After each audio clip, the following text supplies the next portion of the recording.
So hello welcome back everyone to this another beautiful wonderful सा video. हम लोग देख रहे हैं JIGL का ब्यूटीफुल क्लास जो कि BNS है, क्राइम एंड प्रोसीजर। तो आज का टॉपिक रहेगा दोस्तों प्रोसीजर ऑफ अरेस्ट। क्या बताओ प्रोसीजर ऑफ अरेस्ट, बहुत ही सिंपल टर्म्स में मैं तुमको समझा दूंगा प्रोसीजर ऑफ अरेस्ट क्या होता है। एक हल्का सा पेज ले लेता हूँ दोस्तों, मजा आ जाएगा आपको देख के। ठीक है, प्रोसीजर ऑफ अरेस्ट, इसको बहुत अच्छे से समझना है। पेज को मैं जितना बड़ा हो सके उतना बड़ा करूंगा एंड छोटे से पेंसिल से लिखूंगा सो दैट बार बार मुझको पेज कलेक्ट करना ना पड़े। चलो देख लेता हूँ, ये बहुत मोटा है, so we will reduce the pencil size. ये फिर भी मोटा है तो we will zoom out a little bit. दोस्तों वीडियो स्टार्ट होने से पहले प्रॉपर तरीके से गुजारिश है हर एक स्टूडेंट को ज़रूर इस वीडियो को लाइक कर दे एंड कमेंट कर दो। भाई प्रेजेंट हो कमेंट कर दो, जिंदा इंसान हो कि नहीं, या फिर टाइम पास वाले इंसान हो, मतलब आत्मा घूम रहे हो क्या, आत्मा देख रहे हो क्या मेरे वीडियोस को। अगर तुम एक इंसान हो, जिंदा हो, तो प्रेजेंट सर लिख दो ना कमेंट सेक्शन में। इससे होगा क्या, इससे होगा ये कि ये वीडियो रीच करेगा बाकी स्टूडेंट तक। छोटे मोटे क्रिएटर्स है दोस्तों हम लोग, छोटे मोटे teachers, we can not compete with this huge funding वाले इंस्टीट्यूशंस। सो इसलिए दोस्तों if you are getting benefit from us then do drop a comment in the comment section. Number 1, arrest. Arrest के बारे में जानेंगे हम लोग। किसके बारे में जानेंगे हम लोग? अरेस्ट के बारे में जानेंगे। एक चीज मैं कंफर्म कर लेता हूं, दोस्तों। कहाँ गया ये? हाँ, सेक्शन 36। चलो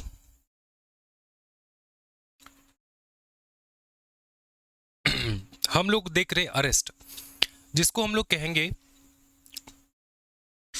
सेक्शन 36 अंडर BNSS। इसको हम लोग कहते हैं प्रोसीजर ऑफ अरेस्ट। क्या बताओ? Procedure of arrest. ठीक है, कि अरेस्ट करेंगे तो करेंगे कैसे, अरेस्ट करेंगे तो करेंगे कैसे, सिंपल शब्दों में समझो। ठीक है, एकदम सिंपल शब्दों में समझो। फॉर एग्जाम्पल एक इंस्पेक्टर है, कौन बताओ? इंस्पेक्टर। इंस्पेक्टर का नाम क्या है? इंस्पेक्टर वर्मा या फिर शर्मा। चलो इंस्पेक्टर शर्मा, इंस्पेक्टर शर्मा। ठीक है, इंस्पेक्टर शर्मा। इंस्पेक्टर शर्मा जब तुमको अरेस्ट करने के लिए आएंगे ना, अरेस्ट करने के लिए आएंगे तो सीधा साधा प्लेन टी-शर्ट एंड पैंट पहन के नहीं आ सकते दोस्तों। उनको पूरा प्रॉपर यूनिफॉर्म में वो आएंगे एंड उनका जो नेम प्लेट है ना, आइडेंटिफिकेशन है, वो दिखाना होगा। ठीक है, अपने जो वेस्ट लगाएंगे ना वो, तो वहाँ पे उनका नेम प्लेट दिखना चाहिए कि ये इंस्पेक्टर है, इंस्पेक्टर XYZ इंस्पेक्टर शर्मा है। क्या ये समझ में आ रहा है? इंस्पेक्टर शर्मा प्लेन कोट्स में नहीं आ सकते, नेम प्लेट और आइडेंटिफिकेशन दिखाना पड़ेगा। क्या बताओ? Name plate and identification. क्यों? क्योंकि बेटा आजकल किडनैपिंग इस प्रकार से होता है ना कि फॉल्स पुलिस ऑफिसर के भेस में आके वो लोग तुमको किडनैप करके लेकर चले जाते हैं। क्या ये समझ में आ रहा है? पुलिस के पास होना होगा, ये नंबर 1 हो गया। पुलिस के पास, इस इंस्पेक्टर के पास, शर्मा जी के पास होना होगा मेमोरेंडम ऑफ अरेस्ट। क्या बताओ? Memorandum of arrest. ठीक है, मेमोरेंडम ऑफ अरेस्ट, जो पेपर लेकर आएंगे ना वो अरेस्ट के लिए, ठीक है, उसको कहा जाता है मेमोरेंडम ऑफ अरेस्ट। क्या ये समझ में आ रहा है? हाँ जी, उनके पास होना होगा memorandum of arrest. Got it? अब सुनो, किसी विटनेस के सामने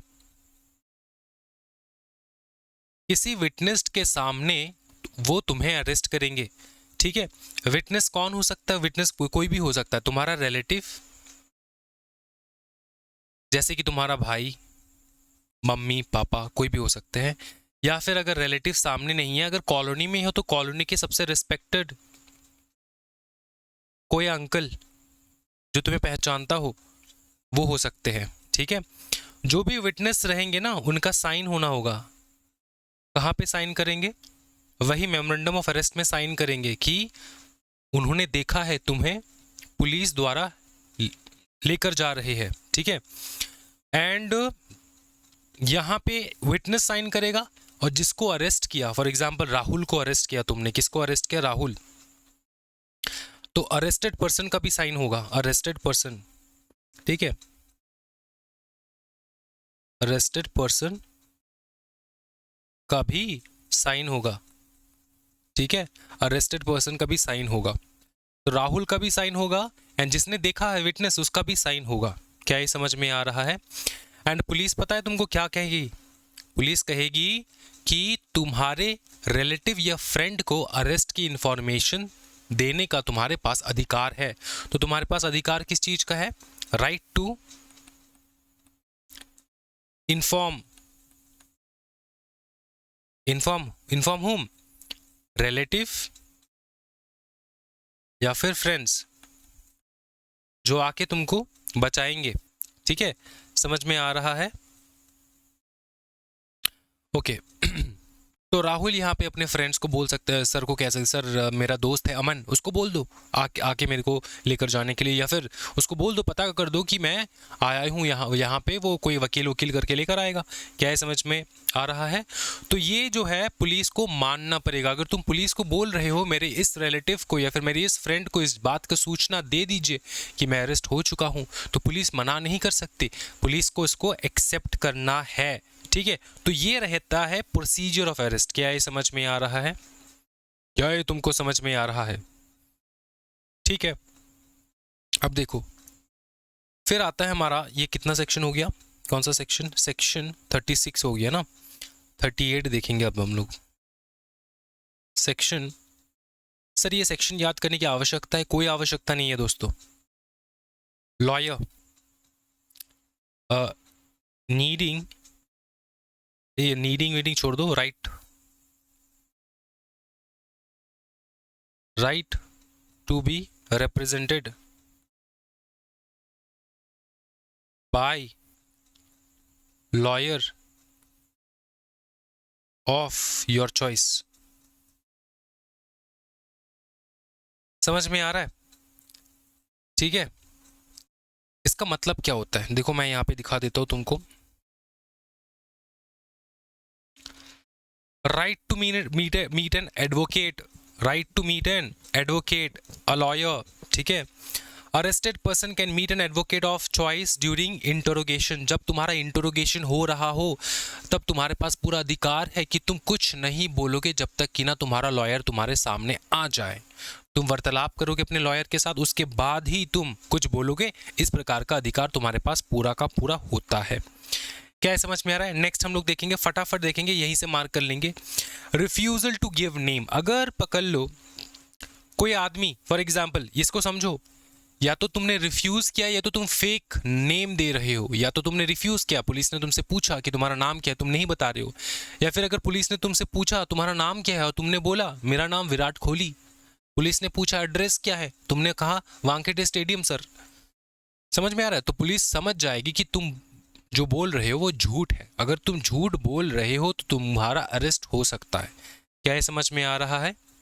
हाँ जी, तो तुम्हारा आइडेंटिटी वेरीफाई करने के लिए तुमको अरेस्ट किया जा सकता है। क्या ये समझ में आ जाए? हाँ जी, गॉट इट। तो for non cognizable offences, police को डाउट है कि तुमने नॉन कॉग्निजेबल ऑफेंस किया। If a person refuses to give name address और gives false one, police can arrest to a certain identity, release on bond once identity is confirmed। एक बार तुम्हारा identity confirm हो जाए उसके बाद तुम्हारा बेल वगैरह जो है वो हो सकता है। क्या समझ में आ रहा है? हाँ जी। कॉग्निजेबल ऑफेंसेस नॉन बेलेबल होते हैं, नॉन कॉग्निजेबल बेलेबल होते हैं। नॉन कॉग्निजेबल कम सीरियस क्राइम होता है, इसलिए तुम यहाँ पे बॉन्ड लेकर तुम्हारा रिलीज हो सकता है। क्या ये समझ में आ रहा है? हाँ जी।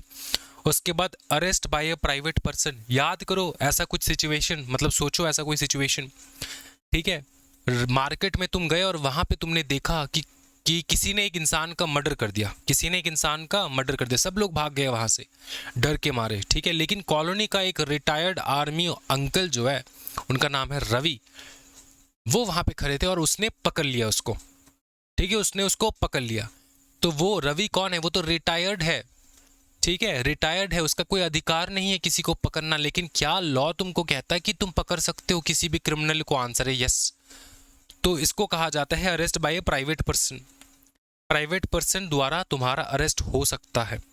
अ private person can arrest, arrest का मतलब क्या होता है? तुमको पकड़ के रखना, ठीक है। Arrest someone who commits a non bailable and cognizable offence, serious offence है, ठीक है, in the presence, in their presence, और ए प्रोक्लेम्ड ऑफेंडर अगर हो, प्रोक्लेम्ड ऑफेंडर मतलब भगोरा अगर हो, ठीक है, मतलब या फिर मतलब भगोरा इन सेंस की बार बार क्राइम करता हो जो इंसान, बार बार प्रोक्लेम्ड ऑफेंडर, ठीक है, बार बार, अंडरस्टूड। यानी वो भाग रहा हो और तुमने उसको पकड़ लिया। Must hand over to police within 6 घंटे, 6 घंटे के अंदर अंदर तुमको पुलिस ऑफिसर के पास सामने पेश करना होता है, और पकड़ने के बाद थोड़ा मार उड़ देना, ठीक है, क्योंकि उसने मर्डर किया यार, है ना। पुलिस ऑफिसर शायद उसको छोड़ भी दे, तुम मार देना, थोड़ा एक दो मुक्का उक्का मार देना, ठीक। अच्छा, फिर आता है अरेस्ट बाय मैजिस्ट्रेट। क्या तुम बता सकते हो अरेस्ट बाय मैजिस्ट्रेट का मतलब क्या होता है? मैजिस्ट्रेट मतलब मैजिस्ट्रेट के सामने अगर तुमने कोई ऑफेंस कर दिया, magistrate can arrest for an offence committed in their presence, मतलब मैजिस्ट्रेट के सामने तुमने कोई ऑफेंस कर दिया, कोई उल्टा सीधा हरकत कर दिया, ठीक है, तो मैजिस्ट्रेट भी कह सकता है, ऑब्वियसली ये तो राइट मैजिस्ट्रेट के पास होना भी चाहिए, मैजिस्ट्रेट तुम्हारा अरेस्ट करवा सकता है, ठीक है। क्या ये समझ में आ रहा है? मैजिस्ट्रेट को गुस्सा आ गया, तुमको अरेस्ट करवा लिए, ठीक है। How arrest is made, question है। अरेस्ट करने का तरीका ये होता है एक्चुअल टचिंग और confining the body unless submission by word और एक्शन। इसका मतलब ये कि जब तक अरेस्ट, मतलब जब अरेस्ट करने आएंगे तब सबसे पहले तुमको एकदम अच्छे से बोलेंगे कि अपने आप को हमारे हवाले कर दो, तुम अरेस्ट हो चुके हो। अगर तुम डिनाई कर रहे हो, क्या कर रहे हो बताओ? डिनाई कर रहे हो, तुम भागने की कोशिश कर रहे हो, तुम अरेस्ट नहीं होना चाहते, उस वक्त पुलिस ऑफिसर तुमको पकड़ सकते हैं। अगर तुम कोऑपरेट कर रहे हो तो पुलिस तुमको पकड़ नहीं सकती। पकड़ना इन द सेंस की जैसे घसीट के लेकर जाना एंड ऑल दैट, जो तुम फिल्मों में देखते हो, ऐसा नहीं होता है अरेस्ट, ठीक है। हाँ, तुम प्रोक्लेम्ड ऑफेंडर हो, तुम बार बार ऑफेंस करते हो, तुम नामी गुंडा हो, तो तब पुलिस ऑफिसर तुमको घसीट के लेकर जाएंगे। लेकिन तुम भैया अच्छे भले घर के इंसान हो, तुमको आराम से आके लेकर जाएंगे, प्रोवाइडेड दैट तुम उनका बात जो है वो मान रहे हो। क्या ये समझ में आ रहा है? अरेस्ट कैसे करना, तुमको टच करके अरेस्ट किया जा सकता है। लेकिन अगर वो एक महिला है, अगर विमेन है जिसको अरेस्ट करने आए हो, वो अगर एक महिला है दोस्तों, तो महिला को महिला ही टच कर सकती है, ठीक है। मतलब जितना हो सके हम लोग कोशिश करेंगे कि महिला ऑफिसर आके तुमको अरेस्ट करे, लेकिन ऐसा कोई सिचुएशन अगर आ जाए जहाँ पे महिला ऑफिसर नहीं आ पाएंगे तो मेल ऑफिसर भी तुमको अरेस्ट कर सकते हैं, ठीक है। इसमें बहुत सारे लोगों को डाउट था कि महिला को तो महिला ही पकड़ सकती है और कोई पकड़ ही नहीं सकती। ऐसा नहीं होता दोस्तों, बहुत सारे डिस्ट्रिक्ट में कोई महिला ऑफिसर ही नहीं है, तो तुमको वो मेल ऑफिसर आके तुमको पकड़ के लेकर जा सकते हैं, ये है नियम में, ठीक है। लेकिन वो सबसे पहले करेंगे क्या, महिला ऑफिसर को इन्फॉर्म करेंगे, ठीक है। Submission presumed on oral intimation, सबसे पहले ऑरली तुमको बोलेंगे कि जो है तुम अपने आप को हवाला कर, सॉरी अपने क्या कहते हैं इसको, अपने आप को तुम हमारे हवाले कर दो, ठीक है। अच्छा, male officer not to touch unless female officers unavailable, unless female officer unavailable मतलब समझ में आ रहा है?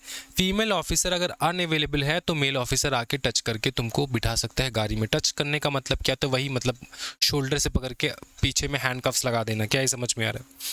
ठीक है, अगर सर्कमस्टेंसेस रिक्वायर करे तो। अच्छा, एक चीज तुमको समझना है कि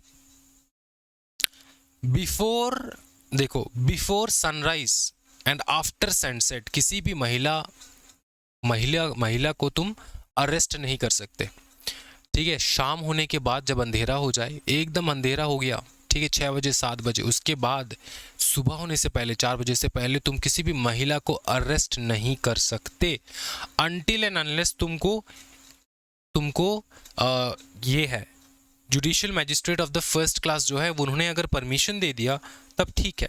अगर परमिशन, विदाउट परमिशन तुम आके ऐसे अरेस्ट नहीं कर सकते। क्या समझ में आ रहा है? तो अपने मन मर्जी नहीं कर सकते, समझ में आ रहा है? तो जब ये judicial magistrate of the first class के पास कोई पुलिस ऑफिसर जाएगा कहने के लिए कि मेरे को इस महिला को अरेस्ट करना है रात के 1 बजे, तो वो तो उसको एक्सप्लेन करना होगा ना कि क्यों रात के 1 बजे उसको जाना है एंड ऑल दैट, ठीक है। हैंडकफ्स पहनाना ज़रूरी नहीं है। अगर तुम कोऑपरेट कर रहे हो तो हैंडकफ्स पहनना ज़रूरी नहीं है, सिंपल बात। क्या समझ में आ रहा है? ओके ओके, उसके बाद हैंडकफ का समझ में आ चुका है। अब तुमको याद करना है 24 आवर रूल, ये तुमको याद करो। 24 hour rule, person arrested to be taken before magistrate without unnecessary delay. 24 hour के अंदर अंदर तुमको मैजिस्ट्रेट के पास पहुंचाना होता है। ऐसे जेल में तुमको 3 दिन तक जेल में बंद करके रख दिए, ऐसा ऐसा पॉसिबल नहीं होता है। तुमको मैजिस्ट्रेट के सामने 24 आवर्स के अंदर अंदर लेकर जाना ही होता है। समझ में आ रहा है? क्या ये समझ में आ रहा है? जर्नी का टाइम एक्सक्लूड करके, मतलब पकड़ ले, तेरे को पकड़ा, मतलब तेरे को पकड़े है 3 घंटा पहले और 3 घंटा लग गया जेल जाने में, तो वो जो 24 आवर्स काउंट होगा ना, वो जेल जब आए तुम वहां से काउंट होगा 24 आवर्स। तो 24 आवर्स के, तो तुमको अपना राइट पता होना चाहिए भैया। ऐसे मतलब बहुत लोग तुमको देखने को मिलेगा कि भैया पकड़ के जेल में 3 दिन 1 हफ्ता सरा देते हैं, ठीक है, मजिस्ट्रेट के पास नहीं लेकर जाते हैं। तुम्हारे पास राइट, तुमको ये अधिकार होना चाहिए, तुमको ये जानना है, तुमको ये पहचानना है, तुम अपने अधिकार को जो है जानना है कि तुमको अगर अरेस्ट कर लिए तो तुमको 24 आवर्स के अंदर अंदर मजिस्ट्रेट के पास प्रेजेंट करना ही होगा पुलिस ऑफिसर को। क्या ये समझ में आ रहा है? अच्छा, एक चीज़ मैं तुमको बता दूं, कोई भी बच्चा जिसको अगर बुरा लग रहा है, अगर मैं कह रहा हूँ कि तुम अगर अरेस्ट हो गए, तो बच्चा मैं तुमको एक चीज़ बताता हूँ, ज़िंदगी में अरेस्ट कभी भी हो सकते हो तुम, अच्छे काम के लिए, ख़राब काम के लिए, कभी भी हो सकते हो तुम। तो इसके लिए अपने आप दुखी मत होना कि अरेस्ट होना एक बहुत ख़राब चीज़ है, ऐसा नहीं सोचना है। अपनी फैमिली को बता देना है कि हम लोग जीवन में बहुत आगे बढ़ेंगे। जिनको पसंद नहीं है हमें, वो फेक FIR करके भी हमको अरेस्ट कर सकते। तो अरेस्ट का मतलब जो है, समझ में आ रहा है, गिल्टी नहीं होता, ये बता देना है मम्मी पापा को, ठीक है। तो इसको थोड़ा थोड़ा नॉर्मल बनाना शुरू कर दो, ठीक है, क्योंकि आजकल की इवॉल्विंग सोसाइटी में ना ये सब बहुत ज़्यादा होता है। मतलब निर्दोष लोगों को जेल में भेज देते हैं विदाउट एनी रीज़न, ठीक है। स्पेशली लड़कों का बहुत डर होना चाहिए। लड़कियां लोग जो है ना, no offence to all the girls who's watching this video, उनके पास बहुत अधिकार होता है। छोटा मोटा कुछ कह देंगे, तुमको पकड़ के लेकर जाएंगे, लेकिन तुम अगर कुछ कहने लग जाओ लड़कियों के बारे में तो पुलिस ऑफिसर हंस देंगे तुम्हारे मुंह के सामने दोस्तों, ठीक है। तो मेल के लिए कोई प्रोटेक्शन ज़्यादा है नहीं लॉ में, सच बात तो यही है, ठीक है। तो अपने आप को बचा के चलना है, क्योंकि देखो जितनी भी लड़कियां तुम लोग देख रहे हो, तुम्हारा भाई तो होगा ना, तो उनके लिए है ये एडवाइसेस। चलो देखो आगे, देखो आगे, देखो मेरे सोने बच्चे। उसके बाद देखो सम्मन एंड वारंट, इधर आ जाओ, सीधा इधर आ जाओ। सम्मन एंड वारंट, सम्मन क्या होता है? सम्मन का मतलब होता है पोलाइटली इनवाइट करना, तुमको पोलाइटली इनवाइट किया जा रहा है। कोर्ट कहता है राहुल बेटा प्लीज कोर्ट में आ जाओ, इसको कहा जाता है सम्मन, ठीक है। सम्मन मिलता है in writing, in duplicate, signed by the presiding officer और डेजिग्नेटेड ऑफिसर। कोर्ट का सील होना चाहिए सम्मन में, ठीक है। और can be encrypted electronic form with digital signature and seal image, ठीक है। इलेक्ट्रॉनिक फॉर्म में भी जा सकता है। कौन देगा? बाय पुलिस ऑफिसर, कोर्ट का ऑफिसर और अदर पब्लिक सर्वेंट तुमको सम्मन देगा, ठीक है। Service on individual, personally served if possible, अगर पॉसिबल है तो पर्सनली इस इंसान को देना है। A person not found served on an adult family member, तो किसी फैमिली के बुजुर्ग के पास वो दे देना है सम्मन के documents. Residing with them, receive to be signed, अगर तुमने उसको दिया या फिर उसके कोई भी घर के फैमिली मेंबर्स को दिया तो वो साइन कर लेना नीचे कि हाँ उसको मिल चुका है सम्मन। क्या है समझ में आ रहा है? अगर पकड़ लो किसी कॉर्पोरेट बॉडी, फर्म, सोसाइटी को देना है, वो तो इंडिविजुअल नहीं है, वो तो असली इंसान नहीं है, नेचुरल पर्सन नहीं है, आर्टिफिशियल पर्सन है, नेचुरल पर्सन नहीं, तो उनका सम्मन का पेपर किसके पास जाएगा? अगर कंपनी सेक्रेटरी है तो दोस्तों सीधा कंपनी सेक्रेटरी के पास जाता है सम्मन पेपर, ठीक है। On company corporation, sir on director, director के पास जा सकता है, मैनेजर के पास जा सकता है। डायरेक्टर मैनेजर इसलिए बताया गया कि गरीब वाले कंपनीज में कंपनी सेक्रेटरी नहीं होता है, तो वहाँ पे डायरेक्टर एंड मैनेजर जो है उनको भेजा जाता है। अगर तुम्हारे कंपनी में सेक्रेटरी है, कंपनी सेक्रेटरी को ही देना है, और अदर ऑफिसर, छोटे मोटे कंपनी में छोटे मोटे ऑफिसर्स को दे देना है। और बाय रजिस्टर्ड पोस्ट तुम भेज सकते हो कंपनी के रजिस्टर्ड ऑफिस में। ऑन फर्म एंड एसोसिएशन अगर है तो किसी भी पार्टनर के पास दे देना है और बाय रजिस्टर्ड पोस्ट भेज देना है, ठीक है। अगर सर्विस इम्पॉसिबल है तो ये बहुत टाइम तुमको देखने को मिलेगा, न्यूज़ वगैरह में भी देखने को मिलता है, जिसको सम्मन का पेपर देने गया उसका ना तो एक फैमिली मेम्बर है आसपास, ना ही वो है, कोई नहीं है, तो पुलिस ऑफिसर उसके घर के बाहर वो पेपर चिपका के जाते हैं, जो एकदम विजिबल हो, प्रॉपरली विजिबल हो, देख पाए कि हाँ ये जो सम्मन इस घर के इस मेंबर को सम्मन किया गया है। If service isn't possible with due diligence, affects duplicate summon to a conspicuous part of the house, court decides if service is duly effected or not.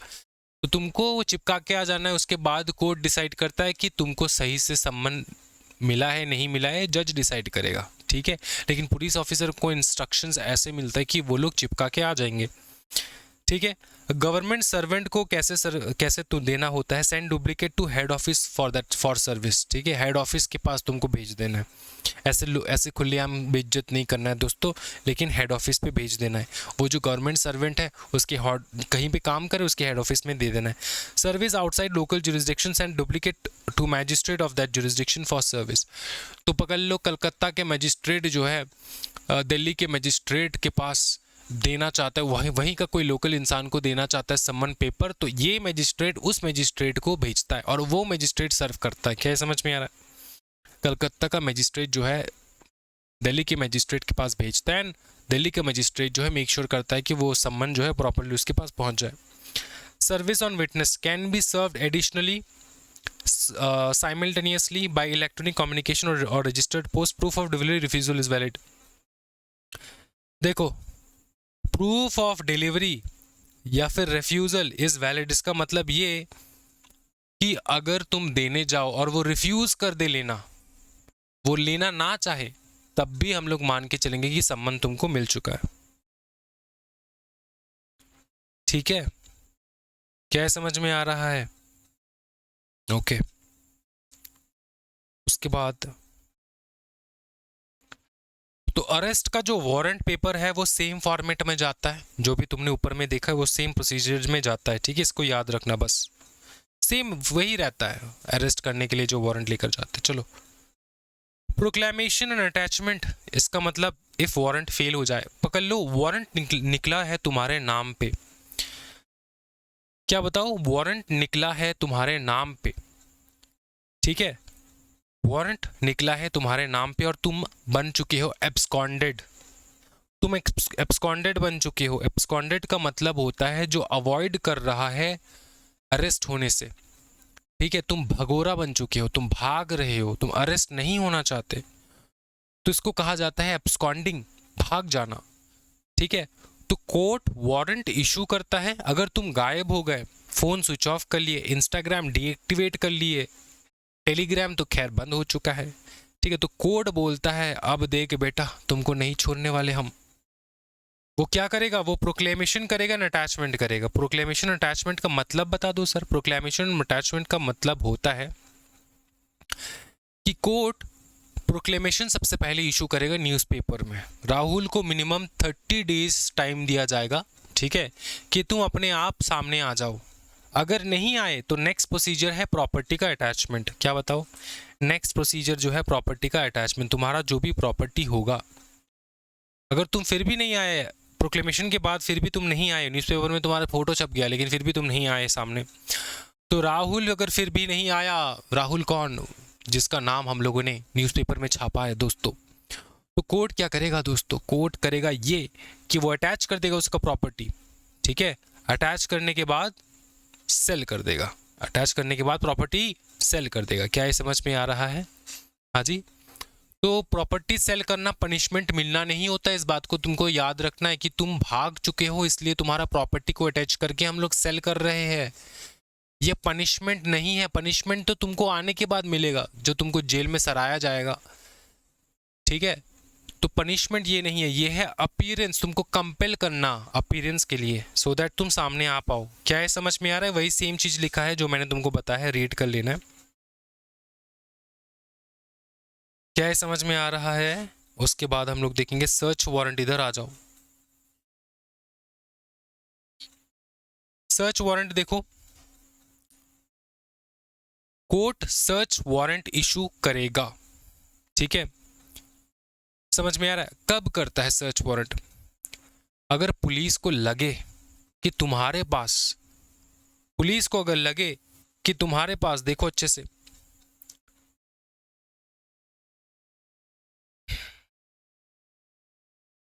तुम्हारे पास कोई डॉक्यूमेंट है लेकिन तुम उसको सामने लेकर नहीं आओगे, तुम उसको प्रोड्यूस नहीं करोगे, सामने तुम लेकर नहीं आओगे इस डॉक्यूमेंट को, तुम इस डॉक्यूमेंट को सामने लेकर नहीं आओगे, अगर पुलिस को ऐसा लगे तो वो सर्च वारंट निकाल सकते हैं। पुलिस को अगर ऐसा भी लगे कि तुमने कुछ चोरी का सामान तुमने अपने घर में रखा है, तब भी वो अरेस्ट वारंट जो है मैजिस्ट्रेट से इशू करवा के आ सकते हैं। ठीक, document things location is unknown, वही बात है, डॉक्यूमेंट या फिर कोई सामान जो है उसका लोकेशन चोरी हो चुका है, पता नहीं है, तो तुम्हारा घर सर्च हो सकता है। जनरल सर्च भी हो सकता है, इंस्पेक्शन करने, अगर इंक्वायरी वगैरह चल रहा है, तुम्हारा केस चल रहा है कोर्ट में, तो तुम्हारे घर का सर्च वगैरह जो है ये नॉर्मल है। ठीक है, क्या ये समझ में आ रहा है? अच्छा, इतना तुम याद रखो, ठीक है। अच्छा, और एक चीज़ मैं तुमको बता दूं, यहाँ पे लिखा है कि नहीं, मैं एक बार चेक कर लेता हूँ, बहुत सारे लोगों को पता नहीं होता। वो अच्छा, यहाँ पे लिखा है तो टेंशन नहीं लेना है। तो जो भी सर्च एंड सीजर होगा ना, मतलब सर्च करने के दौरान कैसे सर्च हो रहा है, कैसे चीज़ें मिल रही है एंड ऑल दैट, उसका एक वीडियो सैंपल निकाला जाता है। कोर्ट वरना विश्वास नहीं करता, हो सकता है कि एविडेंस जो है पुलिस ऑफिसर प्लांट कर दे उसके घर में, इसलिए घर में घुसने से पहले ही पूरा वीडियो रिकॉर्डिंग होता है प्रॉपरली। ठीक, अच्छा, उसके बाद हम लोग क्या देखें, इसको एक बार देख लेते। Search of place for stolen property, forge documents, ये मैंने तुमको बता रखा है। Search for wrongful confined person, ठीक है, अगर पुलिस को ऐसा लगे कि तुमने रॉन्गफुली किसी पर्सन को कन्फाइंड कर रखा है, छुपा के रखा है अपने घर में, तो उसके लिए भी तुम्हारा जो है वारंट निकाला जा सकता है फॉर सर्चिंग योर हाउस। ठीक, अच्छा, रिकॉर्डिंग होगा electronic means, audio visual means, must be recording using audio visual means, ये याद रखियो। फिर आता है समरी ट्रायल। समरी ट्रायल होता है फास्ट फॉरवर्ड वर्जन, ठीक है। नॉर्मल ट्रायल जो है एक पूरा पिक्चर होता है, ठीक है, कोर्ट में पेश करना, ये वो and all that. Summary trial जैसे हम लोग इंस्टाग्राम का रील देखते हैं, यूट्यूब शॉर्ट्स का रील देखते हैं, छोटा छोटा वीडियो, उसी प्रकार का होता है समरी ट्रायल। फटाफट फटाफट 30 सेकंड में खत्म केस, 30 सेकंड में खत्म। जैसे इंस्टाग्राम का वीडियो 30 सेकंड में खत्म हो जाता है, सर 60 सेकंड हो चुका है, मुझे पता नहीं, इतना मैं रिकॉर्ड रखता नहीं हूँ, तो उसी प्रकार से होता है समरी ट्रायल। 30 सेकंड या 60 सेकंड नहीं होता, लेकिन हाँ, एक हफ्ते के अंदर शायद खत्म भी हो जाता है तुम्हारा ट्रायल। क्या समझने में आ रहा है? ये छोटे मोटे क्राइम के लिए होते हैं दोस्तों समरी ट्रायल, इस बात का याद रखना, ठीक है। What speedy trial procedure with fewer formalities for less serious offenses, छोटे मोटे क्राइम के लिए होता है। CJM कर सकता है, JMFC कर सकते हैं, चीफ जुडिशियल मैजिस्ट्रेट या फिर judicial magistrate the first class कर सकते हैं ये समरी ट्रायल। जो भी ऑफेंसेस होगा समरी ट्रायल का, ठीक है, उसमें कहा गया, देखो मैं एक सेकंड, अच्छा एक सेकंड दोस्तों, हाँ मिल गया। मैक्सिमम इम्प्रिजनमेंट जो तुम्हारा हो सकता है वो 3 महीने तक का होगा, ठीक है, 3 महीने तक का होगा मैक्सिमम इम्प्रिजनमेंट, 3 महीने तक का तुम्हारा हो सकता है समरी ट्रायल में, ठीक है। अच्छा, बाकी का जो इन्फॉर्मेशन है ना, ज़्यादा इंपॉर्टेंट नहीं है यहाँ पे इन्फॉर्मेशन, सिंपल चीज़ तुमको लिखना है जो छोटे मोटे क्राइम से वहाँ पे तुम्हारा समरी ट्रायल लगता है। अगर तुमको इन डिटेल लिखना है तुम ये सब लिख सकते हो। ऑफेंसेस जो पनिशेबल नहीं है with death penalty, life imprisonment या फिर इम्प्रिजनमेंट 2 साल से ज़्यादा, मतलब इस छोटे मोटे ऑफेंसेस, उसका समरी ट्रायल हो सकता है।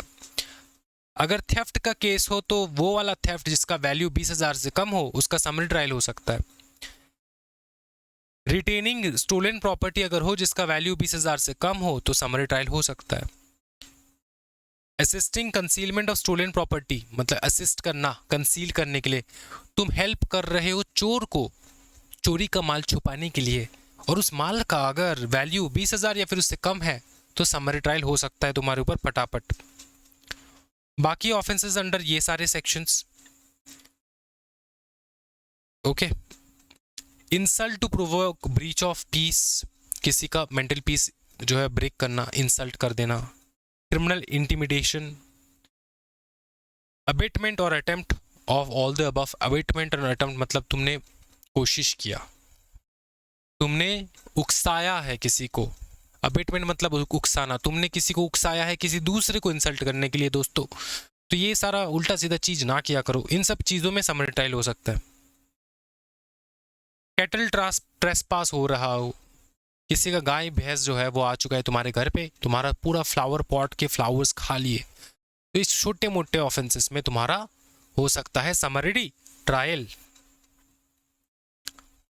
जितना बताया है उतना ही बस। चल एक मैं तो एक क्वेश्चन पूछता हूं, ठीक है। पकड़ ले मैजिस्ट्रेट, मैं देखना चाहता हूं कि तुम्हारा कॉमन सेंस कितना काम करता हो, ठीक है। पकड़ ले एक मैंने पकड़ ले, मैं चोर हूं, ठीक। मैंने तुम्हारा दिल चुराया, ठीक है। फॉर एग्जाम्पल के तौर पे लो, मैं हूं चोर, मैंने तुम्हारा क्या चुराया, दिल चुराया। तो पुलिस ऑफिसर क्या एस्टिमेट करेंगे कि तुमने जो दिल चुराया, मैंने जो सामान चुराया उसका वैल्यू कितना है।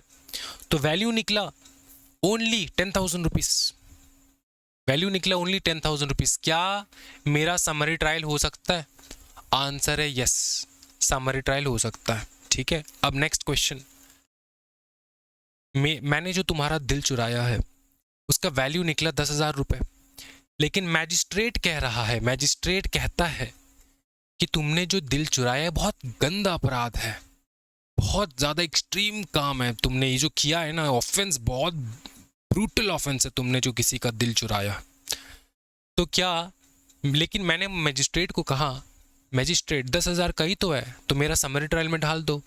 मैजिस्ट्रेट, अब तुम्हारा क्वेश्चन ये है, क्या मैजिस्ट्रेट ऐसा कर सकता है कि तुम्हारा जो शायद तुम्हारा समरी ट्रायल में तुम्हारे अंदर आ जाए तुम्हारा ऑफेंस, लेकिन क्या मैजिस्ट्रेट उसको प्रॉपर ट्रायल ले सकते हैं ये बोल के कि ये केस बहुत सीरियस है? आंसर है यस, मैजिस्ट्रेट ले सकते हैं ऐसे केसेस, कह सकते कि ये समरी ट्रायल का पूरा डेफिनेशन ये फुलफिल कर रहा है। लेकिन मेरे हिसाब से सैम ने जो किसी का दिल चुराया है ये बहुत गलत बात है दोस्तों। तुमको जो है नॉर्मल ट्रायल में भेजेंगे हम, समरी ट्रायल में नहीं।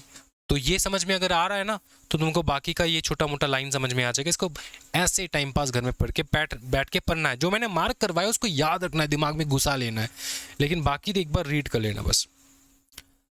फिर आता है दोस्तों compounding of offences. Compounding of offence का मतलब क्या होता है? कॉम्प्रोमाइज। क्या बताओ? कॉम्प्रोमाइज। पकड़ लो, एक है राहुल और दूसरा है अमन, दोनों के बीच में हो गई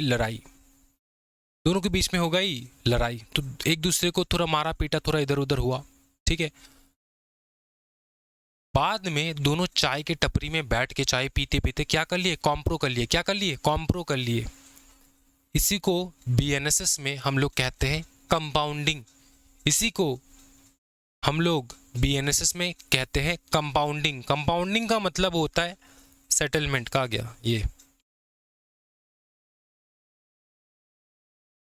सेटलमेंट, इसको एक्विटल भी कहते हैं, ठीक है। सेटलमेंट करवा देना, अंडरस्टूड। कोर्ट के परमिशन से सेटलमेंट करवा देना, इसको कहा जाता है कंपाउंडिंग ऑफ ऑफेंसेस। देखो, अगर कोर्ट के परमिशन के बिना सेटलमेंट हो रहा है, outside of the court settlement हो रहा है, तो ये लेस सीरियस ऑफेंसेस के लिए हो सकता है, ठीक है। विक्टिम जो है वो कंपाउंड कर सकता है, लेकिन विथ कोर्ट का परमिशन जो ऑफेंसेस होते हैं वो सीरियस ऑफेंसेस होते हैं, और slightly more serious specified offences, ठीक है। तो तुम इसको बाहर ही सेटलमेंट कर सकते हो। तुम ऐसे नहीं कह सकते कि तुमने मेरे फूफा जी को मार डाला, चलो ठीक है 5 लाख रुपए दे दो, सेटलमेंट कर लेते। ऐसा नहीं हो सकता है। तुम भी क्रिमिनल, वो भी क्रिमिनल, जो पैसा दे रहा है वो भी क्रिमिनल, जिसने मारा वो भी क्रिमिनल, जिसने पैसा एक्सेप्ट किया वो भी क्रिमिनल। तुम्हारा फूफा जी है, तुम भी क्रिमिनल, क्योंकि तुमने पैसा एक्सेप्ट किया। तो ये सब सेटलमेंट नहीं होता, जो बहुत सीरियस क्राइम्स होते हैं। कोर्ट डिसाइड करता है कि सेटलमेंट होगा कि नहीं होगा। और एकदम छोटा मोटा पकड़ लो, जैसे राहुल के चाय की टपरी में बैठ के उन्होंने सेटलमेंट कर लिया, वो वगैरह हो सकता है छोटा मोटा, ठीक है। अच्छा, मैंने कुछ लिस्ट यहाँ पे बना रखा है कंपाउंडिंग का, जो अपने आप तुम कर सकते हो, कोर्ट के पास जाने की आवश्यकता नहीं है। टू कंपाउंड देमसेल्फ, उसको रीड कर लेना है, उसको क्या कर देना है, रीड कर लेना है, ठीक है, रीड कर लेना है। चलो मैं करवा देता हूँ, फिर तुम व्हाट्सएप पे मुझको बहुत तंग करोगे। वॉलंटरी हर्ट, पर्सन जो हर्ट हुआ है वो कंपाउंड कर सकता है, सेटलमेंट कर सकता है वो चाहे तो। रॉन्गफुली रिस्ट्रेन और कन्फाइनमेंट कर रखा है, पर्सन रिस्ट्रेन या फिर कन्फाइन कैन बी कंपाउंड, मतलब तुमने किसी को अपने घर में बंद करके रखा है। तो जो इंसान है, ठीक है, जो इंसान है जिसको तुमने बंद करके रखा है दोस्तों, वो जो है तुम्हारा, वो जो है तुम्हारा, वो जो है तुम्हारा, दोस्तों सुनो ना, वो जो है तुम्हारा कंपाउंडिंग कर सकते हैं, वो सेटलमेंट कर सकते हैं। जिसने रोका है वो सेटलमेंट नहीं करेगा, लेकिन जिसने तुम्हारा जिसको तुमने रोक के रखा है वो जो है दोस्तों कंपाउंडिंग कर सकते हैं। Assault and criminal force, person जिसको तुमने असल्ट किया वो कंपाउंड कर सकता है। असल्ट मतलब असॉल्ट, गाली गलोच करना, किसी को मार देना नहीं। थेफ्ट, तो जो ओनर होगा प्रॉपर्टी का वो थेफ्ट के साथ, मतलब जो थीफ है उसके साथ अगर थेफ्ट हुआ हो, चोरी हुआ है, तो जो थीफ है उसके साथ कंपाउंडिंग कर सकता है अपना प्रॉपर्टी का owner. Voluntary grievous hurt, person जिसको बुरा लगा है वो कंपाउंडिंग कर सकता है।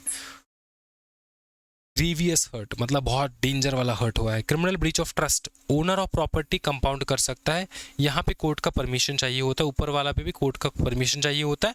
जहाँ पे तुम्हारा वॉलंटरी ग्रीवियस हर्ट मतलब बहुत खतरनाक हर्ट हुआ हो तुम्हारा, ठीक है।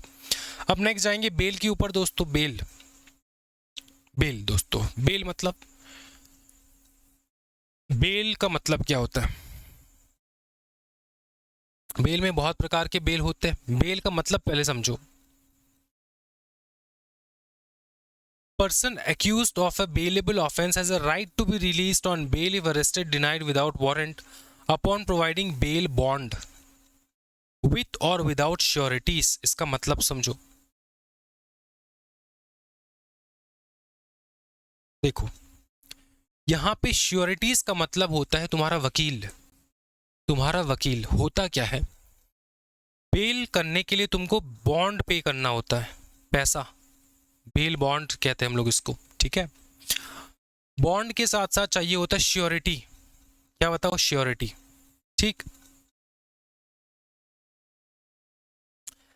तो श्योरिटी कौन देता है? श्योरिटी देता है तुम्हारा वकील, तुम्हारा लॉयर देगा श्योरिटी, तब तुमको मिलता है बेल। अब इस किस चीज का श्योरिटी हो रहा है ये समझो। श्योरिटी का मतलब होता है कि ये जो वकील है वो अपना गारंटी देके जाता है पुलिस ऑफिसर को कि मैं श्योरिटी देता हूं कि मैं इसको मेरे पास रखूंगा, ठीक है, और ये टाइम टू टाइम जब भी आप बुलाओगे तो मैं इसको हाजिर कर दूंगा। ये वकील कहता है। क्या है, समझ में आ रहा है? इसको कहा जाता है श्योरिटी। श्योरिटी देने का काम वकील का ही होता है। तो वकील जो आता है ना तुमको बेल करवाने, तो वो श्योरिटी भी देता है बॉन्ड के साथ। बॉन्ड तो पैसा होता है। पकड़ एक गरीब इंसान है, वो जैसे तैसे बॉन्ड का अमाउंट पेमेंट कर देगा, लेकिन क्या वो वकील कर सकता है? वकील नहीं कर सकता। अगर वकील ना कर सकता हो तो क्या हो सकता है? तो ये कि वो personal bail, personal bond bail, personal क्या कहते हैं इसको, कहा गया फर्निश कोर्ट में डिस्चार्ज ऑन पर्सनल बॉन्ड। तो पर्सनल बॉन्ड पे भी डिस्चार्ज कर सकता है हमारा कोर्ट, ठीक। कोर्ट कह सकता है चल गरीब है, इसको श्योरिटी वगैरह वो नहीं दे सकता, तो इसको ऐसे ही छोड़ देते हैं, ठीक है।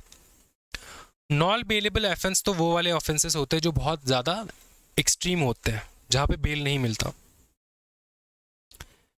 अब तुमको मैंने जब नॉन बेलेबल ऑफेंस तुमको मैं पढ़ा रहा था, मैंने तुमको एक चीज़ हमेशा बोला है, यहाँ पे लिखा ज़रूर है कि नॉन बेलेबल, लेकिन ऐसा कुछ नहीं होता इस दुनिया में नॉन बेलेबल जैसा। कोर्ट डिसाइड करता है, कोर्ट के डिस्क्रिप्शन में होता है तुमको बेल मिलेगा कि नहीं मिलेगा। लेकिन ओवरऑल अरेस्ट करने का प्रोसीजर अलग होता है नॉन बेलेबल ऑफेंस में प्रोसीजर अलग है, बेलेबल ऑफेंस में प्रोसीजर अलग है। ठीक है, पुलिस ऑफिसर को लगे कि बहुत सीरियस क्राइम है, फटाफट जाके अरेस्ट कर सकता है, राइट? तो अरेस्ट तो कर लेंगे, लेकिन तुमको बेल मिलेगा नहीं मिलेगा, एक्चुअली में बेल मिलेगा नहीं मिलेगा वो कोर्ट डिसाइड करेगा। क्या ये समझ में आ रहा है? बहुत ईजी है सर। एंटीसिपेटरी बेल याद करो, मैं तुमको बताता हूँ।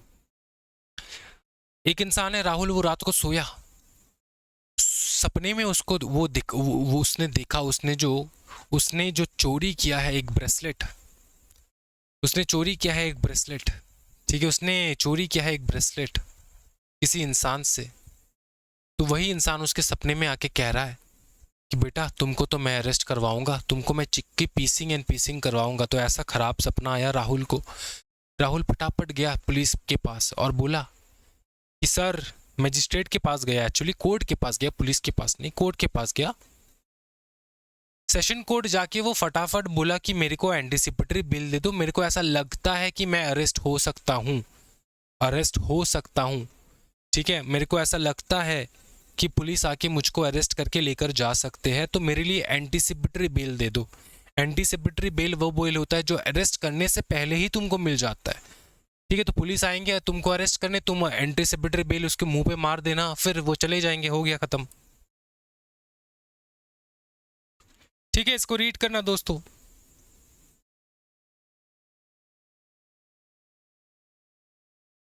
क्या तुम्हारा बेल कैंसिल हो सकता है? हाँ, अगर कोई भी कंडीशन वायोलेट हो गया, जैसे तुमको बताया गया कि तुम एक स्टेट से दूसरे स्टेट ट्रैवल नहीं कर सकते, लेकिन तुमने ट्रैवल किया, अगर तुमने किया तो वायोलेट हो गया, तो तुम्हारा बेल कैंसिल हो सकता है। ठीक है, बॉन्ड में तुमने बताया पैसा तो दिया, अब बॉन्ड में तुमने ये भी बताया कि तुम आओगे, जब भी तुमको बुलाया जाएगा आओगे, लेकिन तुम आए नहीं, तुम्हारा हाजिरी था कोर्ट में, तुम आए नहीं, पुलिस ऑफिस स्टेशन में हाजिरी था, लेकिन तुम आए नहीं। ठीक है, अगर तुम नहीं आए, बीमार थे वगैरह वगैरह, तो पेनल्टी लग सकता है तुम्हारा। ठीक है, पेनल्टी पेमेंट करना पड़ सकता है तुम्हारा। पकड़ लो तुम्हारा वकील मर गया, श्योरिटी ही मर गया, तो तुम कोर्ट फ्रेश श्योरिटी लाने के लिए तुमको बोल सकता है। ठीक है, कितना टाइम हुआ है देख लो एक बार फटाफट। दोस्तों 40 मिनट हो चुका है दोस्तों। हम लोग आज का क्लास यहीं पे हम लोग एंड करेंगे दोस्तों। नेक्स्ट क्लास हम लोग लगभग I basically think next class ये चैप्टर कंप्लीट हो जाएगा हमारा। ठीक है, नेक्स्ट क्लास हम लोग इस चैप्टर को क्या कर देंगे बता दो, नक्की कर देंगे, पूरा का पूरा कंप्लीट कर देंगे। ठीक, इसी के साथ आज का वीडियो हम लोग यहीं पे एंड करते हैं दोस्तों। आई होप आपको मज़ा आया हो। नोट्स मैंने अवेलेबल करवा दिया दोस्तों, वेबसाइट के पे जाके आप लोग डाउनलोड कर लो आराम से। ठीक है, फ्री बैच में जाना है, गरूर बैच, वहाँ पे तुमको दिख जाएगा सारे नोट्स एंड यूट्यूब के ऊपर दिख जाएगा लेक्चर्स। आज के वीडियो में इतना ही दोस्तों। Thank you so much everyone, happy learning guys, bye bye, take care, जय हिंद।